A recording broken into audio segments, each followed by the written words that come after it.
For centuries, there were fearsome tales of a half-human monster roaming the African forests.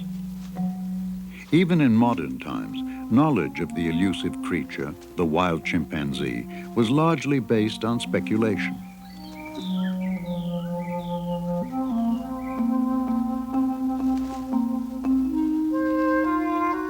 Then, in 1960, a daring young Englishwoman set out to sort fiction from truth. She had been warned, you'll never get near the chimpanzees, but she was determined to try. Her name, Jane Goodall. She was 26 years old and destined to make scientific history.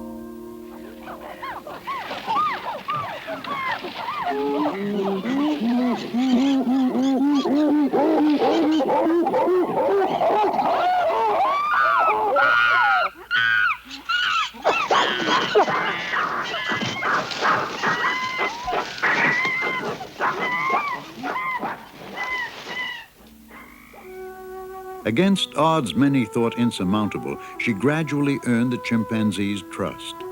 The picture that has emerged is an awesome portrait of the animals most like man.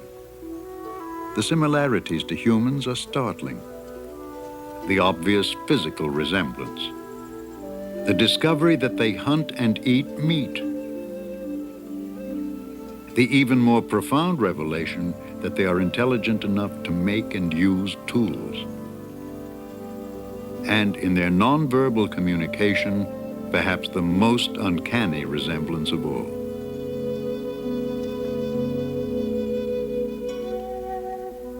Meticulously documented on motion picture film, Jane Goodall's classic study stretches from 1960 to the present day. A compelling chronicle that spans 3 generations of chimps, it is the longest study of any wild animal group in the world. Unexpectedly, one of its recent chapters took a forbidding turn. The usually gentle, amiable chimps revealed a dark and sinister side, puzzling, savage behavior as yet unexplained. And so the saga goes on, the remarkable adventure of the wild chimpanzees and the dedicated woman who works among them still.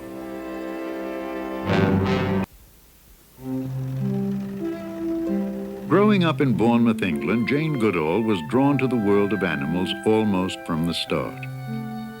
When her mother gave the infant a chimp doll, outraged friends predicted nightmares.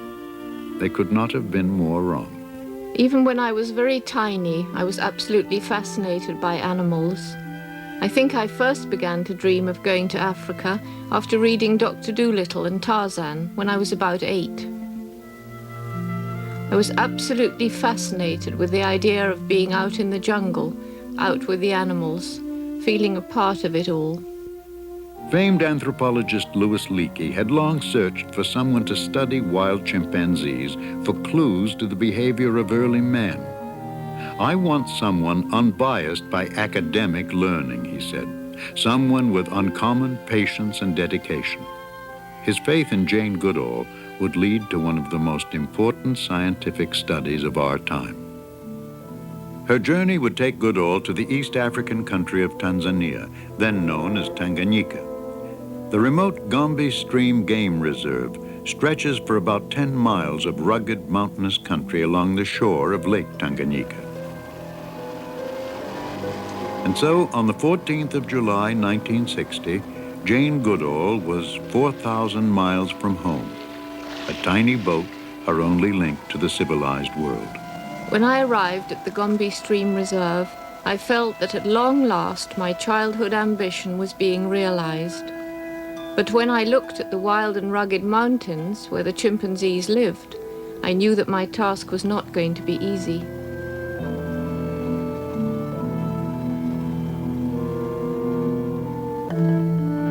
Day-to-day life in this remote wilderness would be difficult at best. The local authorities, horrified at the thought of a young white woman alone in the wild, at first refused Jane permission to come, agreeing only when she said she would bring a companion.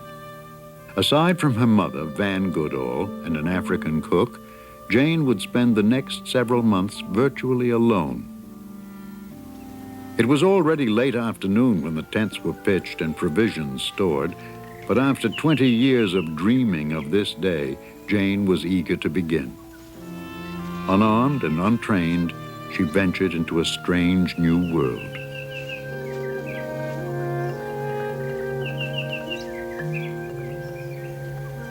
For most, this would be a lonely, forbidding realm. But for Jane Goodall, it was where she most wanted to be. During my first days at Gombe, I could hardly believe it was true. At last, I was out in the wild. I didn't see many animals, but I had the feeling they were there all around, watching me. There were rustles in the undergrowth, strange calls, smells I could not identify.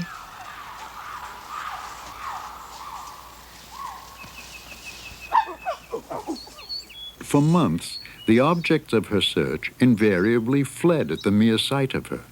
Often she couldn't find them at all.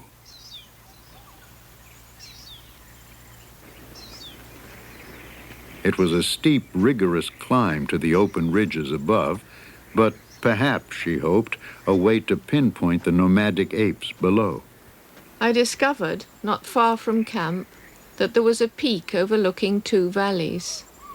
And from this vantage point, I was able to gradually piece together the daily behavior of the chimps. The major advantage of the peak was that the chimps could see me sitting up there and gradually get used to my presence. Sitting quietly in the same spot day after day, always dressed in the same neutral colors, never attempting to follow the shy apes, the figure on the peak gradually became less of a threat. It would be some time, however, before Jane was accepted at closer range. Though the chimps now recognized the intruder, her intent was far from clear.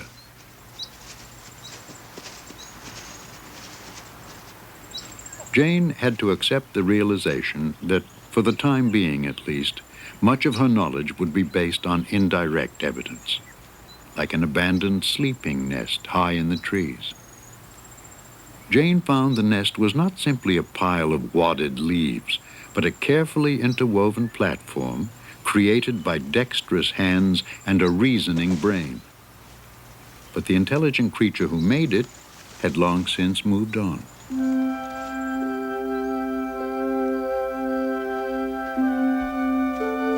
Impatient with her slow progress with the chimps, Jane stretched each day to the final rays of the setting sun. This would be her first meal in 12 hours. It had been another long and frustrating day. As I'm not a defeatist, it only made my determination to succeed stronger. I never had any thought of quitting. I should forever have lost all self-respect if I had given up. And so, days that began before dawn reached well past midnight, and for as long as it would take, tomorrow would be the same. Even when there were no chimps to be found, there was always much to be done. Samples of plants that chimps eat would be preserved for later identification. There was a new language to learn, tribal customs to absorb. A makeshift clinic helped cement good relations with the local villagers. With camp life settling into a comfortable routine, Gombe increasingly became Jane Goodall's private world. Though her staff was growing, outsiders till now had not been welcome, lest they frighten the chimps. But at Louis Leakey's urging, she agreed that a permanent film record of the chimps be made. To shield herself and the cameraman, she built a blind, a screen of leaves. Hugo van Lawick is a specialist in wildlife. Primarily funded by the National Geographic Society, over the coming years, he and Goodall would capture details of chimp behavior never before dreamed possible.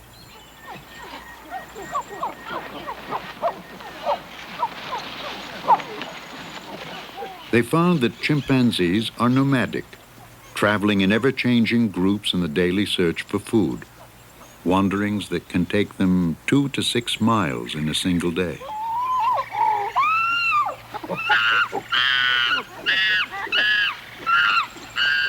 They are animals of dramatic extremes, noisy and excitable one minute, calm and gentle the next.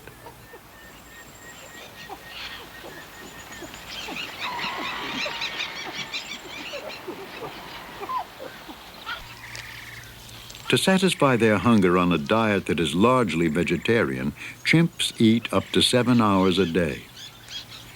Much of their diet is fruit, but they also feed on leaves, blossoms, seeds, and stems. After congregating at a food source, several individuals may rest and groom together, then separate once again. The only stable group within the community is a mother and her young. Males take no part in child rearing. Contrary to common belief, chimps do not have fleas. Mutual grooming does remove flakes of dried skin and grass seeds, but physical contact for its own sake seems to be the primary goal. Not much interested in quiet pursuits, youngsters have better things to do.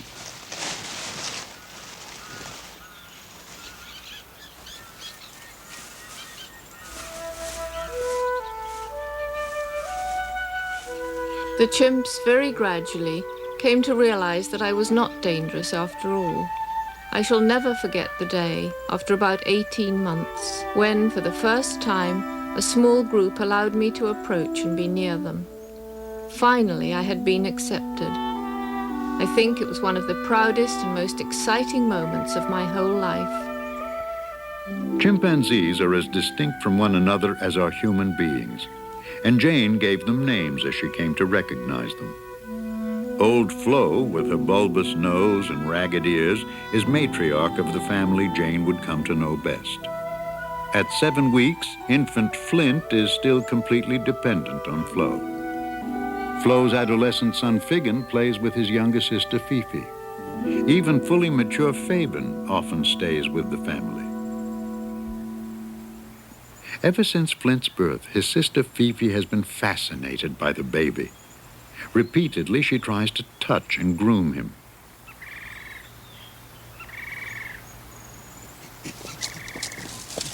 The older chimps, less interested in babies, tend to ignore Flint. But Fifi is persistent, actually trying to take the infant from Flo. Though protective of her newborn, Flo is never rough with Fifi. When she's had enough, she simply walks off, leaving Fifi looking rather frustrated.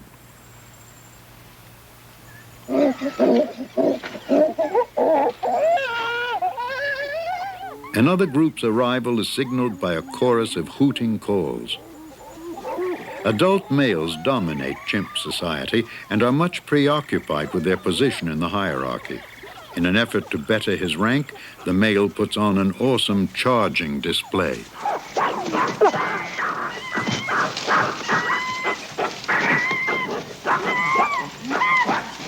With hair bristling and vegetation flying, the male makes himself appear larger and more dangerous than he actually is. Intended to intimidate rivals, it is usually nothing more than superb bluff.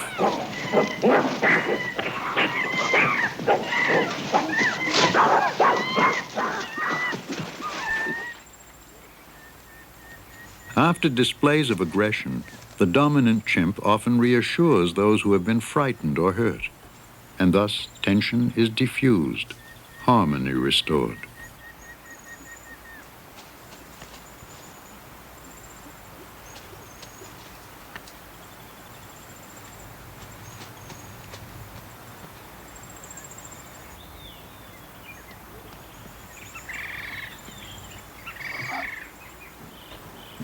One male rose to the top of the hierarchy by intelligence rather than strength. Mike discovered that rolling empty kerosene cans from Jane's camp made a horrifying noise.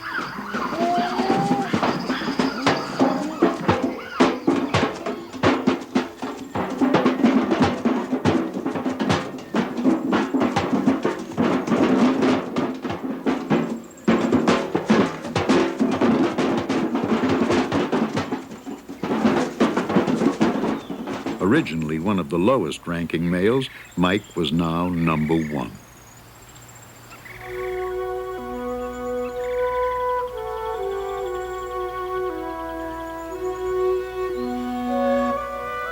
Close to where they are feeding when dusk falls, the chimpanzees will build sleeping nests for the night, 30 to 40 feet up in the trees. After choosing a suitable foundation, such as a horizontal fork, the chimp takes only 3 to 5 minutes to bend down branches, then twigs, to create a comfortable padded bed.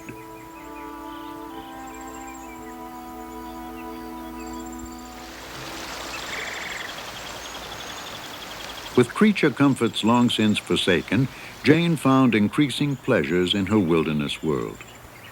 But, as she soon discovered, human creature comforts were not without appeal to some.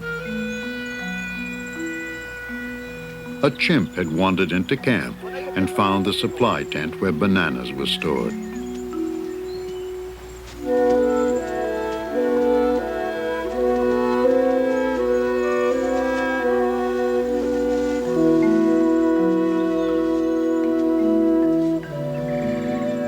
Because he had been to camp before, when Jane was in the forest, she had a prearranged signal to call her back.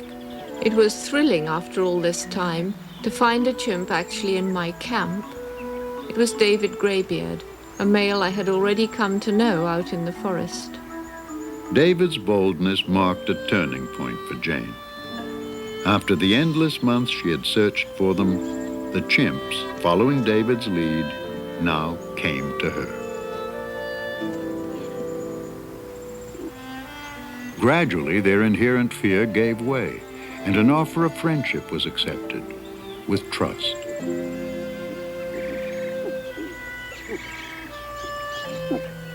If she could lure the chimps into camp regularly, Jane realized, her observations would be far more consistent than chance encounters in the forest. Bananas were the answer.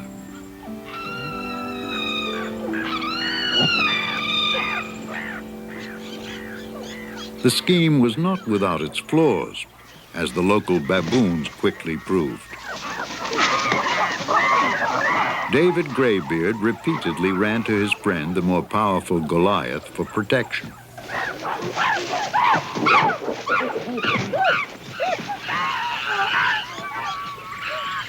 Goliath came to David's defense.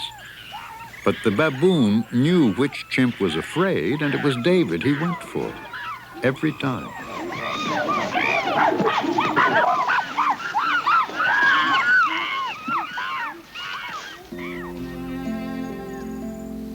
Because of the trust established in camp, tracking the chimps in the forest was now much easier for Jane. She was able to follow and document in detail the development of Flo's infant son, Flint.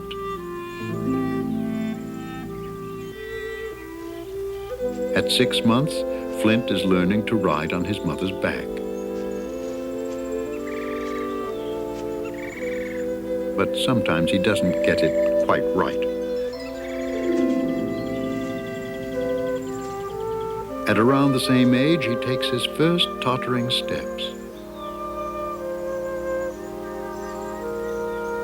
When he stumbles and whimpers, Flo quickly rescues him.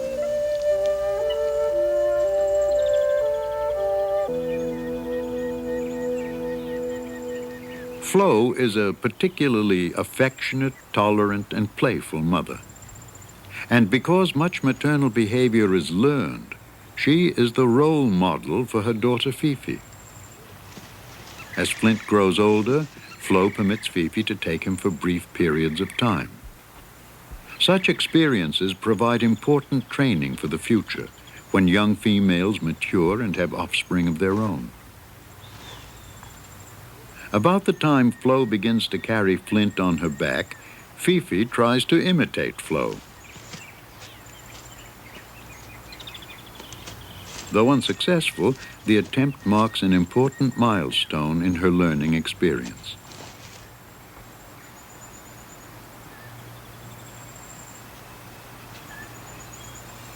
Mandy is a young female who has just had her first baby.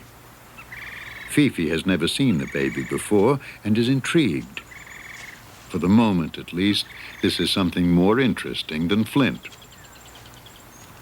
As Mandy settles down, Fifi comes for a closer look at this newest member of the community. All youngsters at Gombe are interested in new babies, but Jane had never seen one who showed more fascination than Fifi. A study in concentration.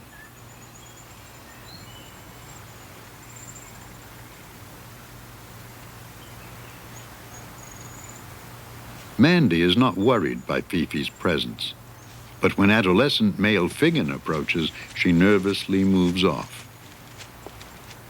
Both Fifi and Figgin are fascinated by the smell of the new baby.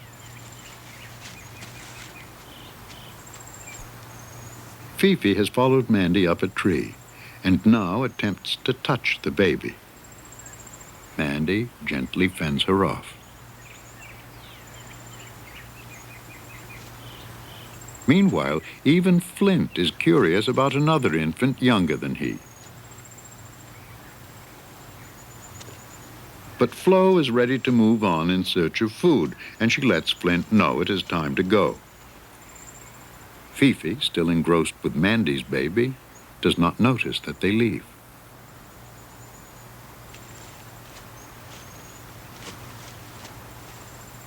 When she finally looks for her mother, Flo is out of sight.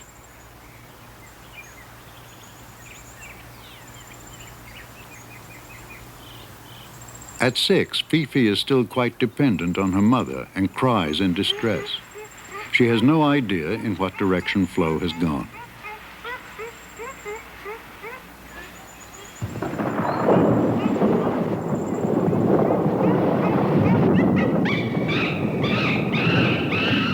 Normally, Flo would come at Fifi's cries, but apparently can't hear her above the growing storm.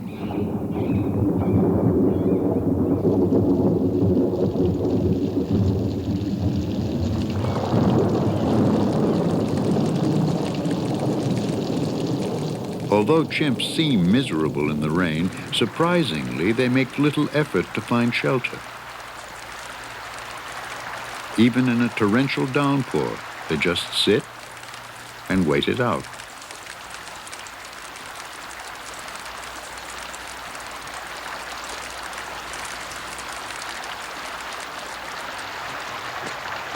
Long committed to observing the chimps 7 days a week, Jane ignored the rain. Searching for the lost Fifi, she saw something remarkable instead. The male Goliath performing a spectacular display. Enthralled by the magnificent rain dance, Jane would later write, "With a display of strength and vigor such as this, primitive man himself might have challenged the elements." 20 minutes later, the rain dance was over as suddenly as it had begun. Among Goliath's audience, Jane spotted Flo and Flint. From her tall lookout, Fifi saw them too.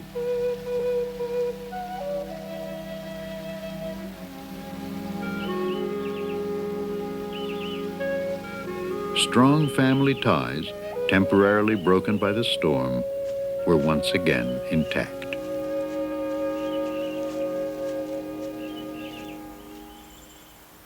The rainy season brings the flight of fertile winged termites as they leave their nests to establish new colonies.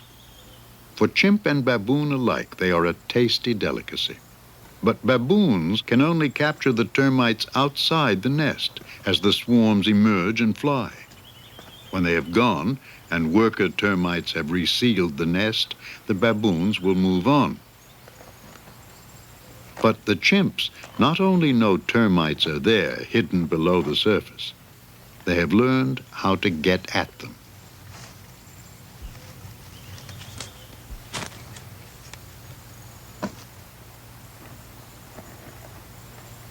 In defense of their nest, the termites grip onto the grass, and with utmost care, the chimp gently draws them out. As a stem becomes bent, the chimp breaks off the end to make it work more efficiently. Sometimes a leafy twig is selected, but first it must be stripped of its leaves. In these actions, modifying natural objects for a specific purpose, the chimp is not only using, but actually making tools. It seems certain that this is a learned behavior, passed from generation to generation by watching and imitation. Flint does not yet know how to fish for termites, but already he imitates part of Flo's technique. Jane's proof that chimps make and use tools would rock the scientific world. Tool using always used to be considered a hallmark of the human species. When Louis Leakey first heard about tool using at Gombe, he got extremely excited and said, now we have to redefine man, redefine tool, or include chimpanzees with humans. A chimpanzee brain will never design a computer, nor even imagine a durable tool chipped from stone. But his brain is more similar to our own than is that of any other living creature.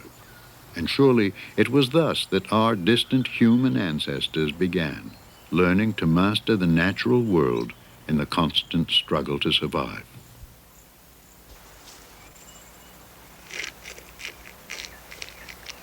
To a thirsty chimp, rainwater trapped in the hollow of a tree is inviting but not easily reached.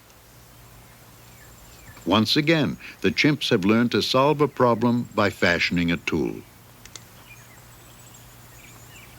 Wadded leaves act as a sponge. Chewing makes them more absorbent.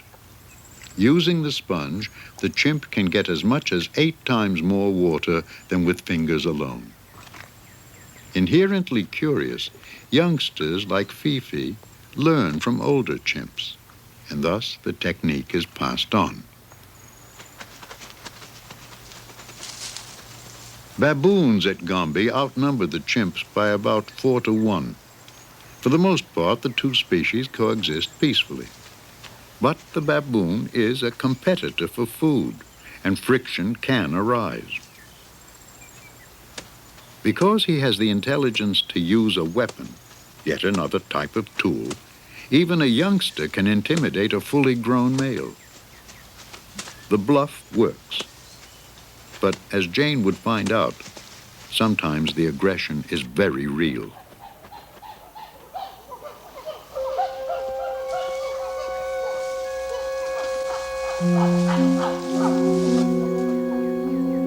A young baboon has been captured and killed by a group of chimps, and they will feast on its remains.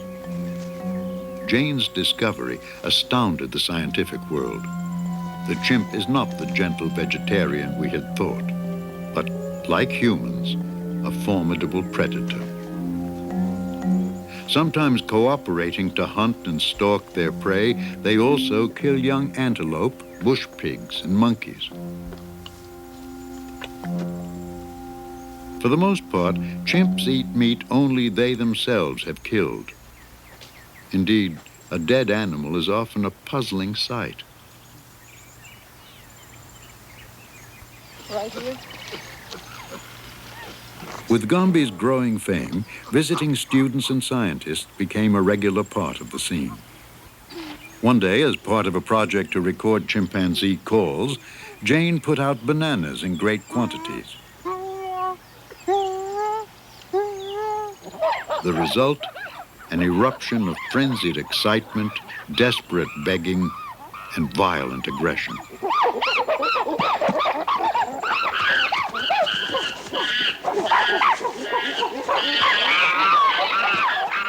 Because of the excessive hostilities aroused, Jane disapproved of such human intervention.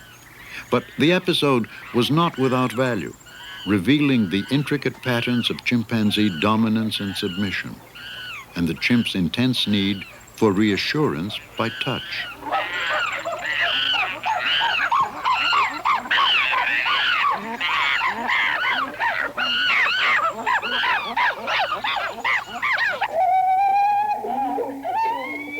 The sounds of the encounter were carefully analyzed by students specializing in chimp vocalization. With the passing years, Gombe drew students from around the world, with interests ranging from biology to communication to psychology. They came because of Jane and the unique opportunities of the living laboratory she created here. To avoid future aggression over bananas, Jane devised a system of rationing by remote control. Now the chimps were fed only if they arrived alone or in small groups, and then just once in 10 days. Apparently not happy with this new state of affairs, the ever-creative chimps made their wishes known.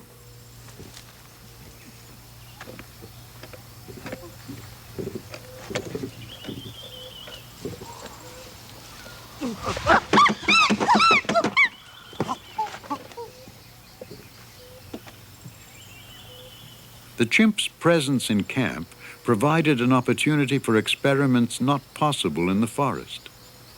How would they react to something new? All chimpanzees are intensely curious, but often afraid of the unfamiliar. For the first time, Flint attempts the typical male intimidation display, pulling vegetation and stamping.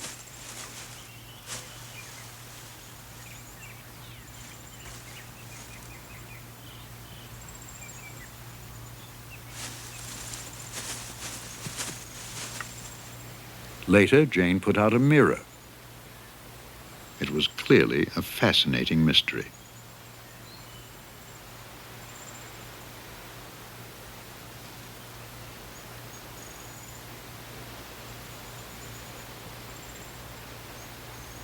In retrospect, Jane will say that had she known her study would continue indefinitely, she would not have encouraged contact between herself and the chimps.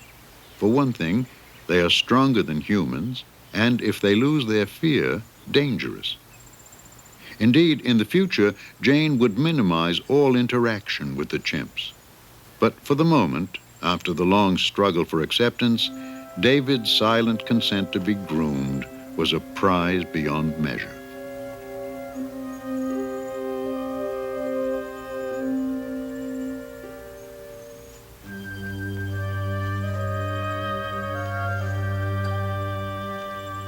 In 1966, tragedy strikes. An epidemic spreads from a nearby village, and Gombe awakes to the devastation of polio. Nothing that has happened at Gombe, before or since, has been as horrible. Nothing. They were among the darkest days of my life, a living nightmare. The worst tragedy was old Mr. McGregor. He lost the use of both his legs, and he could only move by pulling himself along the ground by his arms. The other chimps were frightened by this strangeness and shunned old Gregor. Only his close relative Humphrey stayed nearby.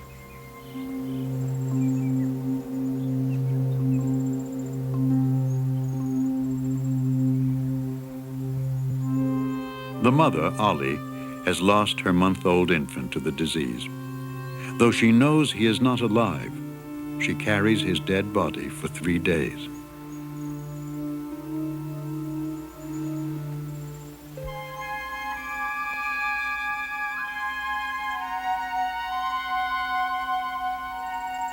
Polio vaccine is flown in and fed to the chimps in bananas, but for many it is too late.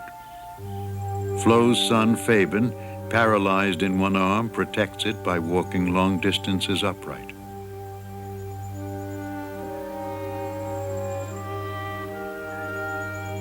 To get food, Mr. McGregor had learned to pull himself into trees with the strength of his arms alone. But he dislocates a shoulder while trying to climb and now can no longer move at all.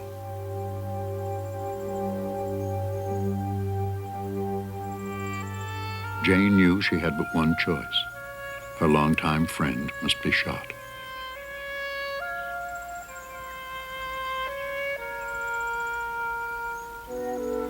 But 1967 would bring joy. Married 3 years, Hugo and Jane now had a son.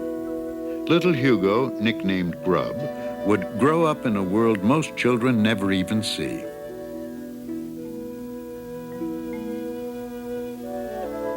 Spending less time at work to be with Grub, Jane modeled her behavior after the patient, affectionate chimp mother she had long observed.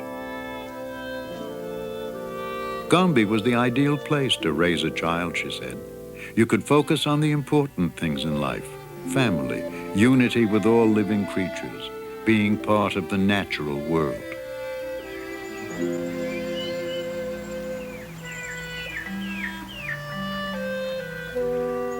As she watched her own son grow, Jane continued to track the development of Flo's son, Flint, who was now 4.5. Pregnant with her 5th child, Flo was increasing her attempts to wean Flint. Typical of youngsters his age, he resisted, still trying to suckle and demanding to ride on Flo despite his large size.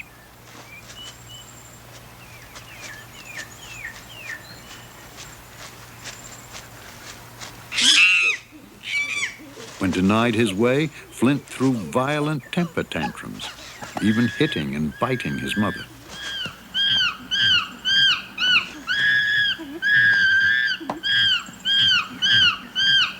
Perhaps because she was too old to cope, Flo often gave in and let Flint have his way. Later, this would have grave consequences.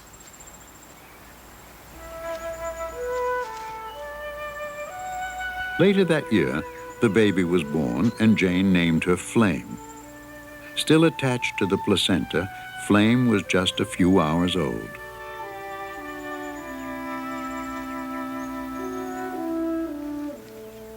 Because females give birth only every 5 to 6 years, a newborn always stirs much curiosity among the youngsters. Jane wondered what the birth would mean to Flint.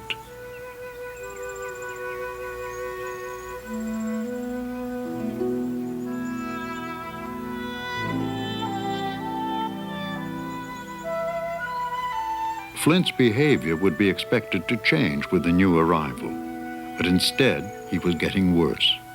Even after the birth of his sibling, when most youngsters become more independent, Flint continued to pester his mother for attention, and more often than not, Flo gave in to his demands.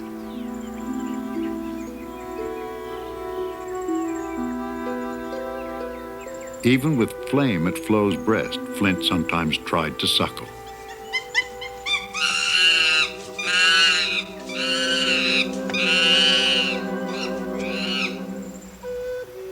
Six months later, while Flo was ill, Flame disappeared, never to be seen again. With no baby to care for now, Flo stopped even trying to encourage Flint's independence. Jane wondered if he would remain an infant forever. Life expectancy of a wild chimpanzee is guessed at 40 to 50 years. Flo, now well past 40, was feeble and worn, spending most of her time resting quietly near Flint.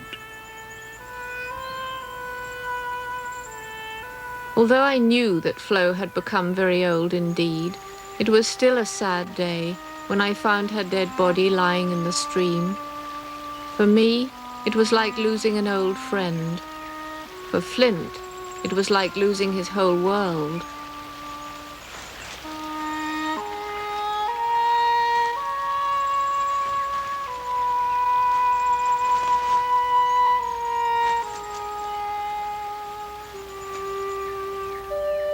Flint stayed by himself, close to the place where Flo had died. He ate very little.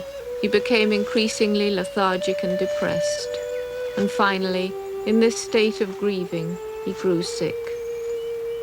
3.5 weeks after losing his mother, Flint died too.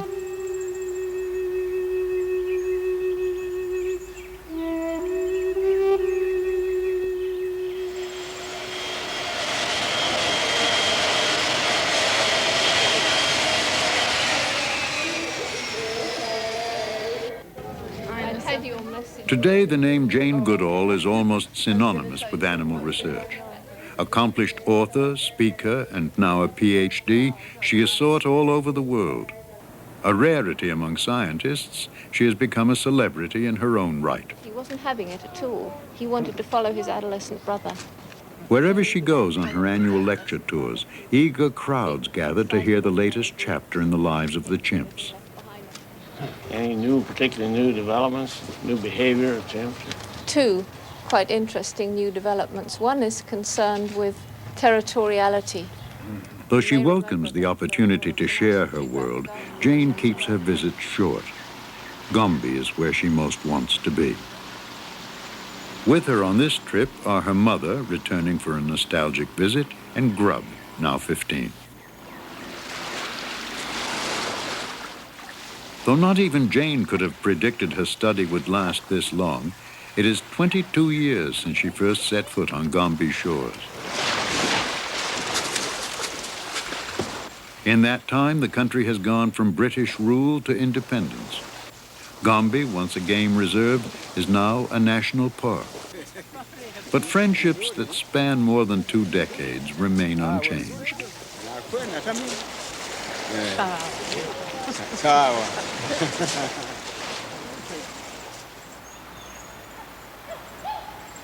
Today, permanent structures have replaced Jane's lakeshore tent, and a staff of 10 Tanzanian field assistants has been trained to help observe the chimps. The men work in teams of 2 and follow the animals 7 days a week. In recent years, they, along with Jane, witnessed a startling turn of events. Like Gombe itself, the chimps, it seemed, had changed too.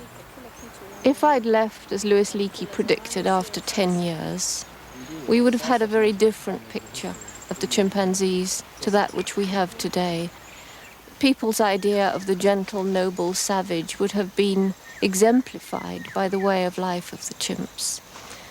I started off studying one community, and in 1972 that community divided into 2.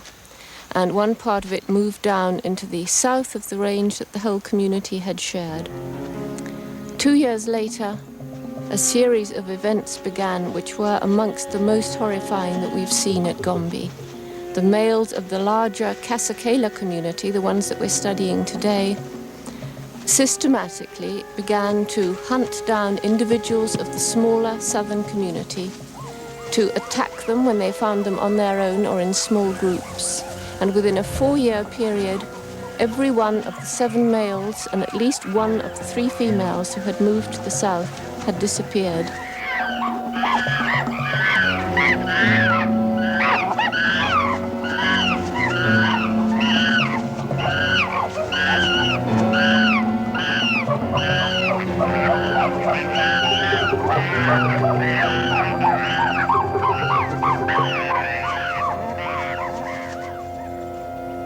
The sequence of events that occurred during this warfare were really shocking, because these attacks were not over in 1 minute. They lasted 20 minutes. They were gang attacks where between 3 and 6 adult males together attacked one victim.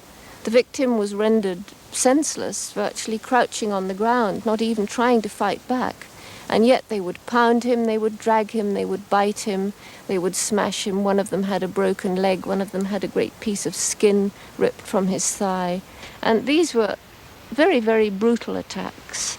And I think it's a bit horrifying to consider that just because we now know how aggressive the chimpanzee can be, this makes him even more like humans than I thought they were before. Only because Jane stayed on at Gombe was the warfare discovered. Only because she remains there still may it one day be explained. While the male gang violence was a profoundly dramatic event, much of Jane's work continues to revolve around the subtle intricacies of day-to-day family life. Her observations of Flo and Flint taught her just how powerful a mother's influence can be. In the 10 years since Flo died, Jane has followed her family into its third generation. Flo's daughter, Fifi, is now a mother herself. Like Flo, Fifi is an extremely playful and tolerant mother. Her son, Frodo, bears a striking resemblance to his dead uncle, Flint. Young Fanny evokes images of Fifi herself as a child. And in adolescent Freud, a visible reminder of Figgin as he matured. Grimner now watches Frodo, getting much more active than he used to be. As she watches Getty, the youngest member of the Gombe community, secure in his mother's arms, Jane reflects on 10 other infants who over the course of 4 years met a gruesome fate. There was one extremely horrifying day. I was in Dar es Salaam and we were contacting Gombe by radio, as we used to do every morning.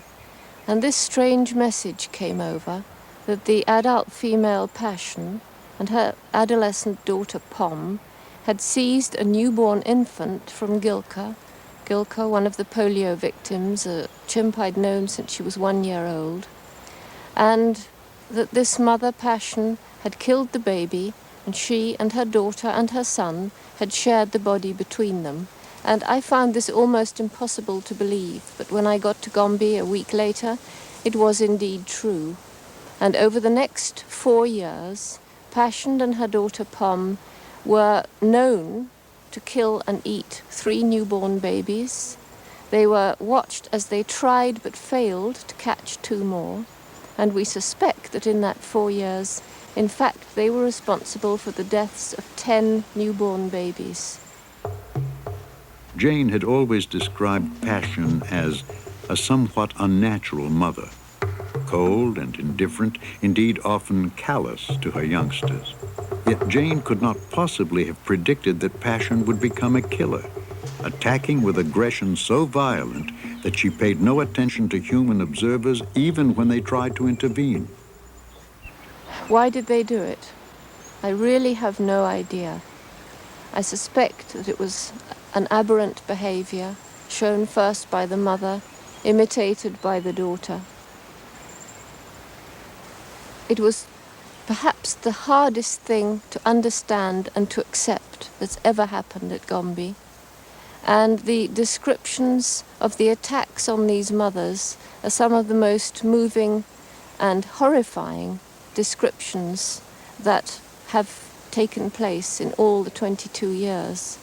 For instance, when Passion, together with Pom, 2 strong females, attacked Melissa with her 3-week-old baby, Melissa's daughter Gremlin, much younger than Pom, ran over to the 2 field assistants who were watching this horrifying struggle, stood upright, looked into their eyes, looked back at the scene, and really seemed to be begging for help. But Passion and Pom were stronger than Melissa, and they managed to seize the baby, leaving Melissa terribly badly wounded. The moment they had the baby and had killed it, when Melissa went up to watch as they ate it, Passion reached out, embraced and kissed her, as though, "I have no quarrel with you, I wanted your baby, now I'm content." And as I say, we just do not understand this behavior. Hopefully now the behavior is finished. Passion is dead. Pom has shown no signs of doing this, and indeed on her own isn't capable of attacking another female and stealing her baby. For now, the warfare is over. The cannibalism has ceased. Gombe is quiet again, but for the eternal sounds of the African night.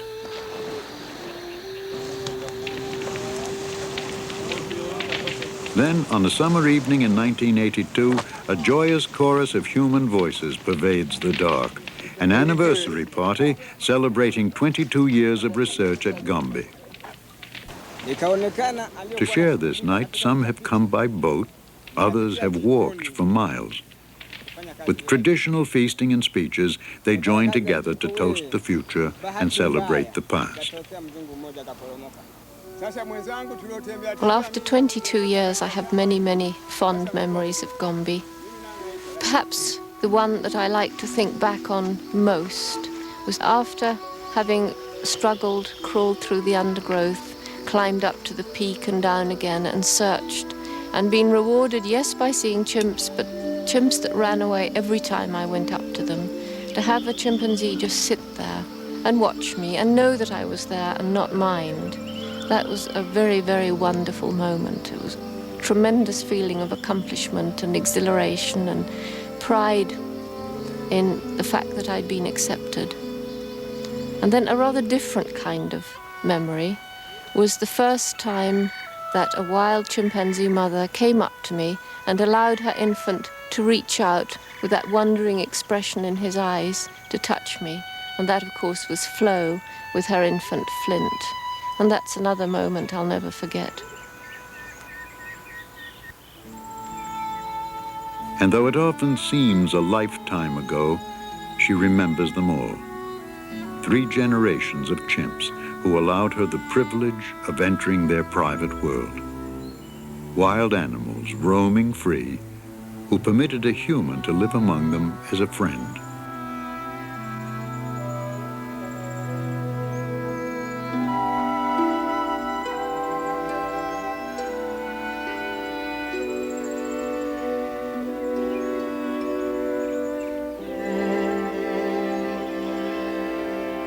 Today, the direction of the study lies uncharted ahead, to be written by the chimps themselves. It is a future Jane Goodall embraces with anticipation and a personal dream. I hope to stay at Gombe for as long as I can struggle around the mountains, and even after that, I would hope that I can train somebody to follow in my footsteps, so that when I'm old and doddering lady, I can still hear about Melissa's grandchildren and Fifi's successors and be happy in my old age. When Louis Leakey told Jane her study might last 10 years, it sounded like a lifetime, and privately she thought 3 years at most. Already into her 3rd decade at Gombe, the pioneer who dared to be accepted by wild animals and won has no intention of leaving now.